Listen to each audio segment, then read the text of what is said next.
Hey everyone, thanks again for joining me. Welcome back. This is Upon Further Review with Sean Tomlin, and we're going to be looking over week 4 and 5. Well, looking over week 4, looking ahead to week 5. Thanks for joining me once again. So let's get things started, all right? Last week was a great week of action.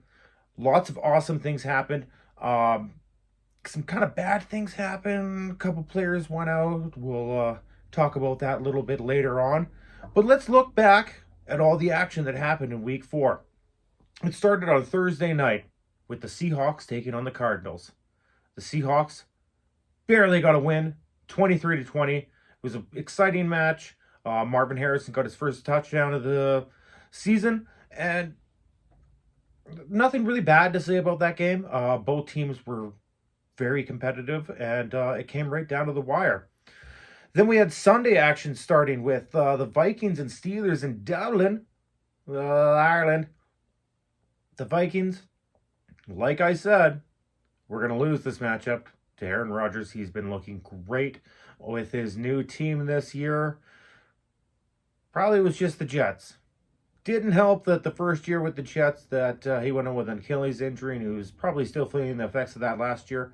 But looking pretty good with the Steelers. So if you're an Aaron Rodgers fan or you got him in fantasy, you got to be happy about that one. Next up, we got the Commanders going up against the Falcons. And the Falcons took that one 34-27.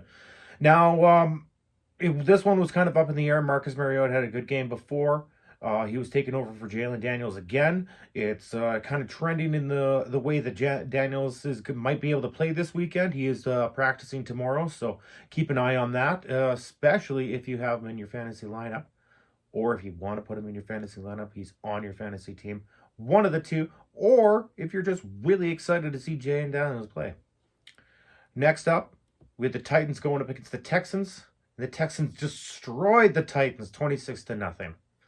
Then we had the Browns going up against the Lions, with the Lions taking that one 34-10. Then we had the Saints versus the Bills, and the Bills took that one 31-19. Who would have guessed? Patriots going up against the Panthers. Unfortunately, the Patriots won 42-13. Yay. Fucking Patriots.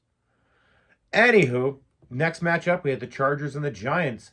Did not see the Giants taking this victory, especially with Jackson Dart and some of the injury news that happened on the team. We'll get back into that a little bit later on in the episode. The Giants ended up taking this one 21-18. Then we had the Eagles and the Buccaneers. The Buccaneers lost 31-25. This one was looking like the Buccaneers were going to be able to come back, get a good victory, but the Eagles were able to thwart that little chance. Then we had the Rams going up against the Colts. Donovan Mitchell. Not impressed with you, bud. That's 2. You fucked up twice in that game. You cost the Colts the game and their undefeated record. I know it's only 4 weeks in. They're 3-1 now. But the Rams ended up winning 27-20. Next matchup, we had the Jaguars going up against the 49ers, and the Jags won? What? Well, the 49ers are pretty depleted, so we'll give them that one. You know what? Everybody gets one. They won 26-21 there. Then we had the Bears and the Raiders. And just like I thought, the Bears won.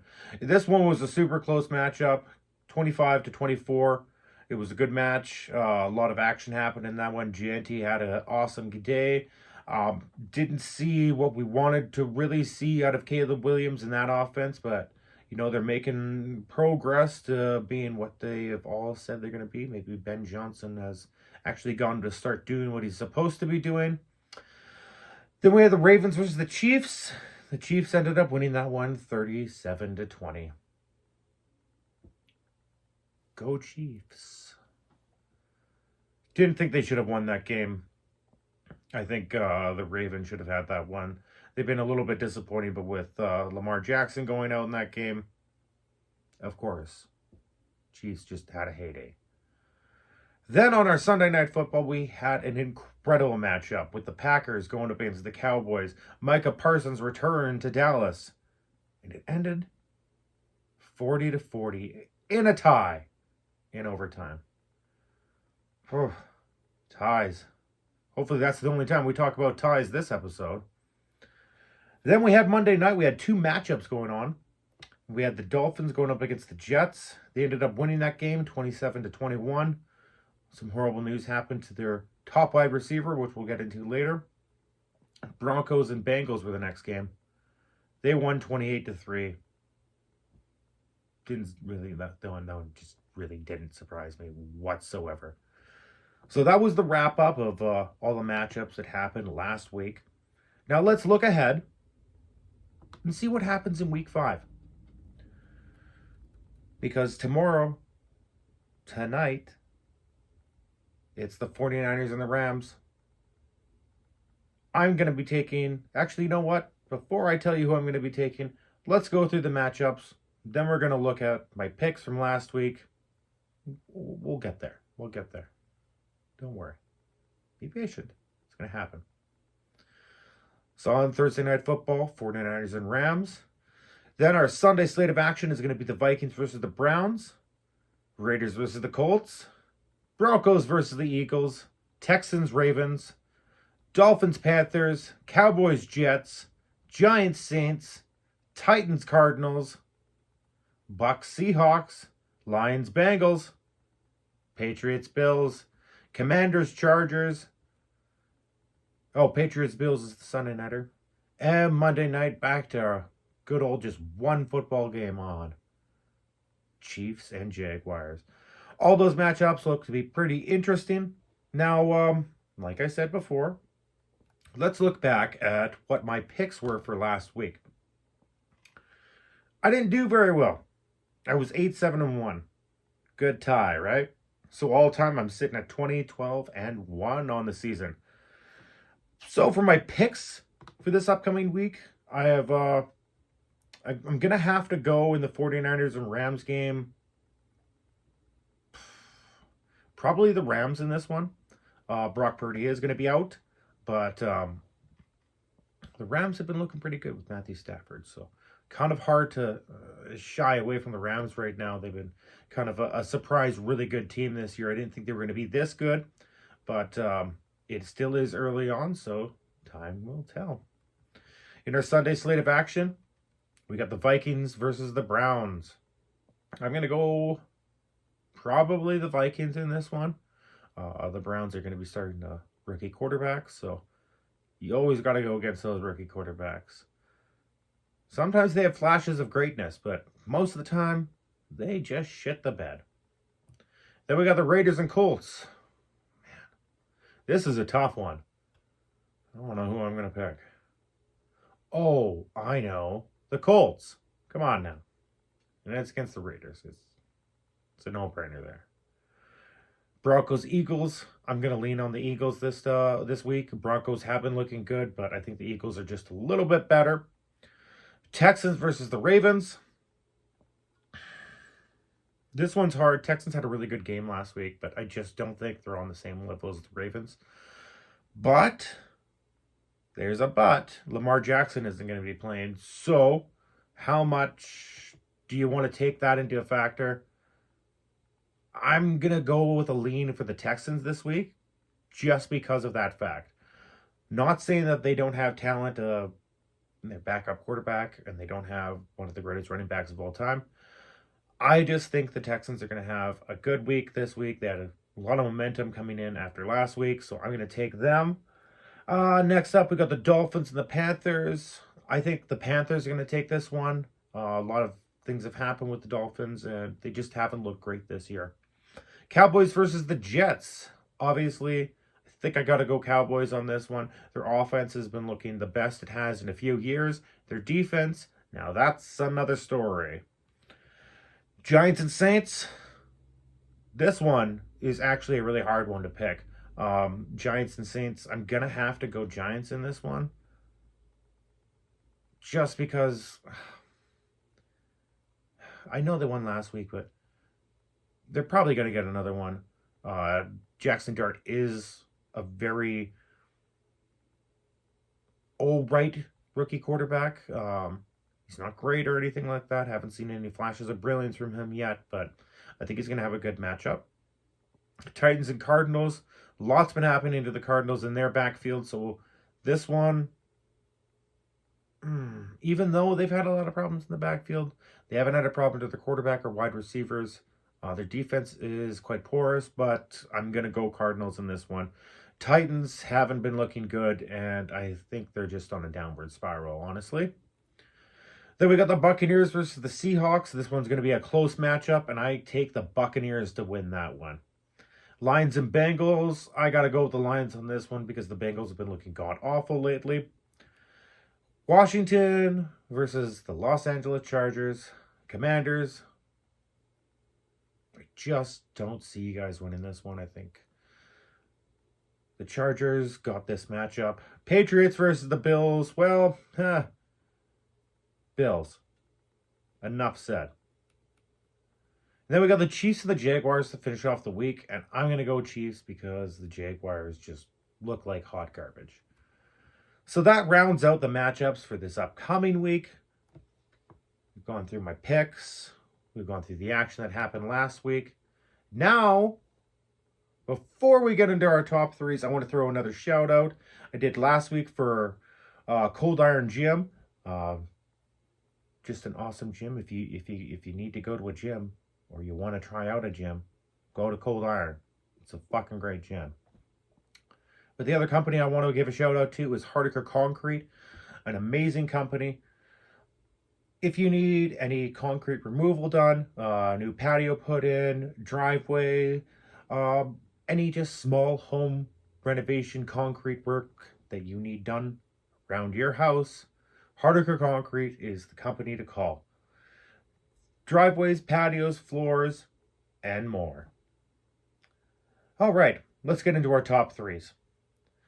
At quarterbacks this week, we had Dak Prescott with 39.5 leading the way, Patrick Mahomes with 37 points, and Matthew Stafford with 35.15. Our running backs were led by Ashton Jeanty, 34.5, Josh Jacobs, 31.70, and Kenneth Gainwell, 31.4. Did not see him breaking it in there. Maybe he's going to be the featured back instead of Jalen Warren. He's been having a lot more production. Our wide receivers were Puka Nacua with 37 points. George Pickens had a great day with 34.40 points in that awesome Cowboys and Packers matchup on Sunday night. And then Romeo Dobbs, 29.8 to round out the wide receivers. Our tight ends was Dallas Goedert with 19.70. The phenom at tight ends, Tyler Warren with 18.3 and Kyle Pitts with 18 points even.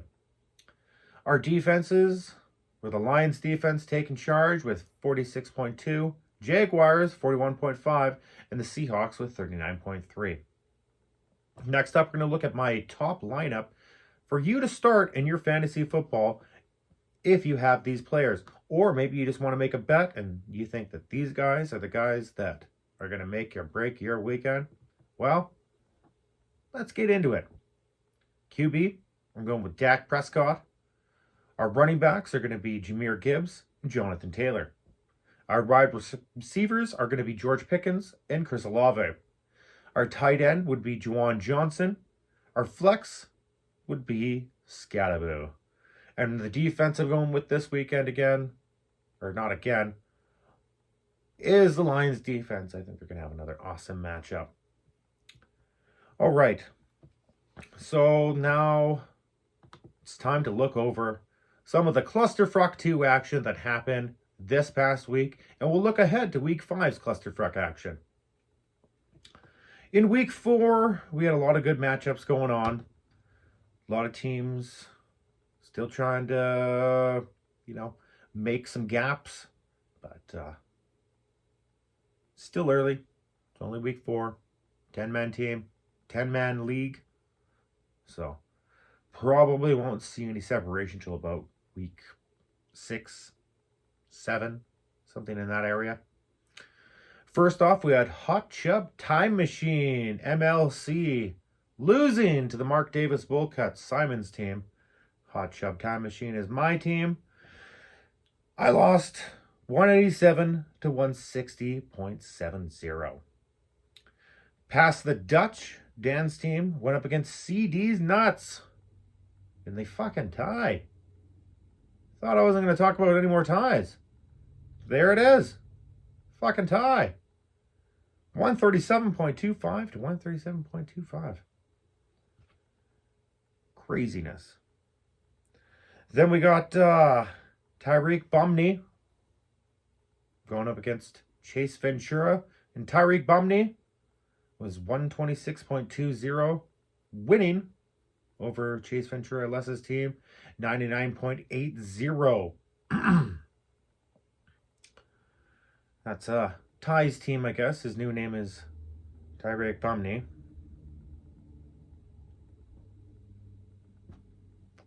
Okay.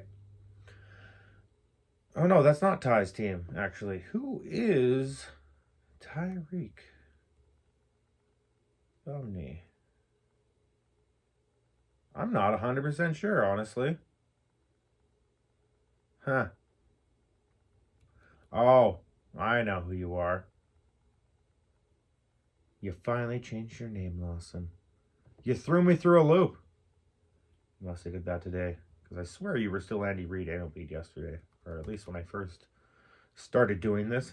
But Lawson's got a new name. Everyone cheer. Andy Reid Anobleed is gone. Tyreek Bumney Lawson got a victory. Got yourself out of the basement of 0-3. Now we are 1-3. So good job there, bud. Then we had Caden's team, Riley Read Me a Book, losing to Shane's team, GB Packers, 183.25 to 124.45. Then we had Nathan's team, Don't Be a Kyron, losing to Ty's team, Protect Your Holes, 188.10 to 100.45. So that was all the action that happened in week 4. Before we look ahead to the matchups that are going to be happening in week 5, let's look over the standings and where everyone sits. In our first division, the Happy Gilmore division, it's being led by Simon's team, the Mark Davis Bull Cut at 3-1. Tied with Shane's team, the GB Packers, at 3-1 as well. Next is Dan's team, 2-1-1, because they got a tie. And then we are followed by Graham's team, CD's Nuts, at 1-2-1. Then we got Caden's team at the bottom of that division at 1-3-0. In our next division, we've got Shooter McGavin. We got Ty's team leading that one. Protect Your Holes at 3-1. And then in second place, we got yours truly's team, Hot Chub Time Machine MLC at 2-2. Followed by Les's team, Chase Ventura at 2-2.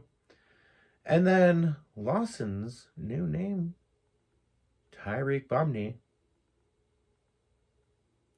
Yeah, he kind of hurt his knee. You're at 1-3. And Nathan, you're on the bottom of that division. Don't Be a Kyron is at 1-3. So that rounds up what our standings are looking like in the league this week. Before this week's action, I should say, tonight's action starts tonight. Good game, good game. And this week, we've got Les's team, Chase Ventura, going up against Graham's team, CD's Nuts. Then we've got Shane's team, the Green Bay Packers, the GB Packers, going against the Mark Davis Bullcat, Simon's team. Then we got Ty's team, Protect Your Holes, going against yours truly's team, Hot Chub Time Machine, LMLC. Then we got Caden's team, Riley Read Me a Book, going against Dan's team, Pass the Dutch. Then we got Nathan's team, Don't Be a Kyron, going up against Lawson's team, Tyreek Bumney. It's not the most original name, but it's better than Andy Reid Anobleed, so props to you, bud. Just love it. So that's all the action that happened in our fantasy this week. We've got another great week filled with fantasy football action for week 5. Can't wait to see how that all goes. And it's time to finish off the show for tonight in our Goal to Go segment. This is where we go over pretty much all like the highlights, the big moments of the week. We're going to start this off with Mr. Howard, the cornerback for the Colts, calling it a career again. 4 weeks into the season, he's decided, I'm done. Don't want to play anymore. Not going to do it. What is with Colts cornerbacks and retiring either mid-game or in the season? Like, for fuck's sakes. Get it together, boys. If you don't want to play, don't fucking start the season. Yeah, you would think. Next up, Graham, you built up the most points on the bench again this week. Yet, almost 100 points on your bench. Altogether in the last 2 weeks, you've had over 200 points on your bench. You need to use these points, my friend. Especially because not only did your favorite team get a tie, you tied in the league. Now that's crazy. I've never seen a tie, personally, in 15 years of being in fantasy football. And this is the first time that there's been a tie in this league since it started. So, that's pretty goddamn impressive. Especially with fractional points. Like, it's really, really hard to fucking tie with that. But you guys are able to do it. So, Dan, Graham, good job. There's always room for firsts. Graham, you're doing a lot of firsts this year. Brock Purdy of the Niners, his toe is bugging him again, and he's going to be out. So if you've got him in your fantasy lineup, probably don't start him because you're not going to get any points from him. Braden Allen, he looks like he's going to be out at least 4 weeks with them putting him on IR with a knee injury. And the Cards are having more running back trouble with now Benson out and on IR for at least 4 weeks with a knee injury for himself. So 2 weeks in a row, 2 Cardinals go out, 2 Cardinals running backs go out. So a lot of bad luck for the Cardinals in their backfield. They haven't had any problems with their linemen, their quarterback, their wide receivers, tight ends. So they've still got a long season to go, but it doesn't help not having your top 2 running backs, especially not having your top running back out for the entire season.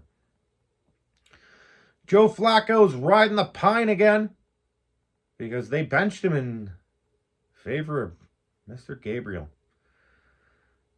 I honestly think that they should probably just go with Shedeur Sanders. At this point, okay, well, actually, you know what? Go with Gabriel for a game. See what he can do for you. It's probably not going to be much. And at some point, you're going to need to put Shedeur Sanders in because you need the star power. I know he's not a star yet. Mini prime. He's going to do something. And you may as well just try it out. You are the fucking Browns. You just have horrible luck with quarterbacks. So you might have a good one there. And you got him in the 5th round. See what you got at him, man. Darius Leonard signed with the Colts today to retire with the Colts today. Although we haven't seen him in the league for at least a few seasons. Apparently now he's like, now I'm done. I'm good. I'm going to call it a career. Thought you did already, but I was proven wrong there. Then we had some horrible knee injuries to wide receivers this weekend. Tyreek Hill fucking snapped his leg in fucking half and multiple ligament tears. And honestly, they obviously they say they're like, oh yeah, he's gonna play next year. Like he's coming back to do something big.